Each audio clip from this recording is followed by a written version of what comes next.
अस्सलामु अलैकुम रहमतुल्लाहि व बरकातुहू। फ्रेंड्स, मेरा नाम है कारी शफीक। आप देख रहे हैं ऑनलाइन कुरान लर्निंग 786।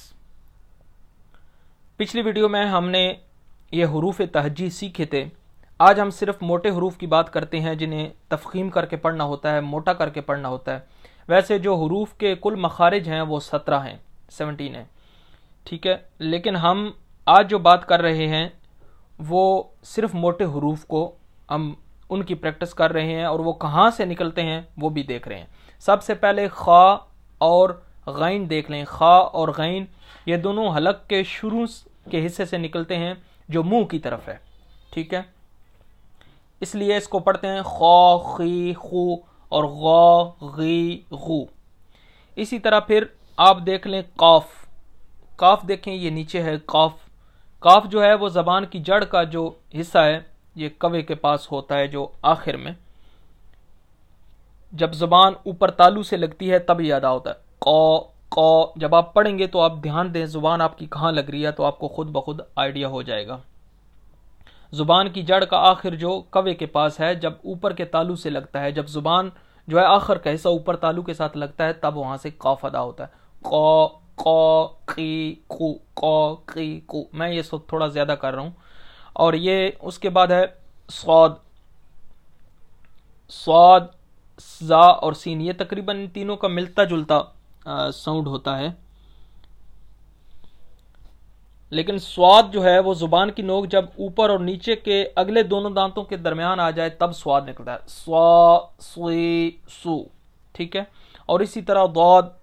दौद भी आप देख लें, द्वाद की जब ज़ुबान जो है वो करवट लेकर ऊपर की दाढ़ जो लेफ्ट साइड पे होती है बाईं तरफ, वहाँ पर अगर ज़ुबान की करवट लगती है तो बड़ा आसानी के साथ द्वाद निकल आता है। दो, दी, दो, दो, दी, दो।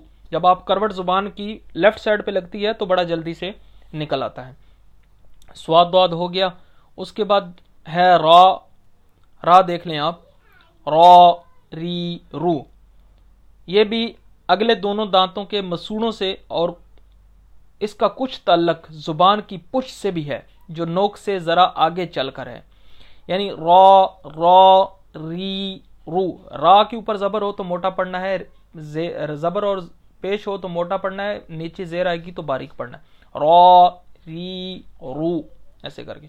और फिर त्वा है, ये भी जुबान की नोक ऊपर के अगले दो दांतों की जड़ की तरफ वाले, ये त्वा है। आप देख लें ग्रीन कलर है इसमें। जुबान की नोक ऊपर के अगले दो दांतों की जड़ की तरफ वाले आधे हिस्से से लगती है जब ये त्वा पढ़ते हैं। त्वा आप जरा पढ़ के देखें, प्रैक्टिस कर लें। त्वा त्वा, तो आपको खुद अंदाजा हो जाएगा कि जुबान कहाँ पर लग रही है। मेरे बताने से भी थोड़ी समझ आएगी, लेकिन अगर आप करेंगे, खुद से प्रैक्टिस करेंगे तो आपको ज्यादा और जल्दी समझ आ जाएगी।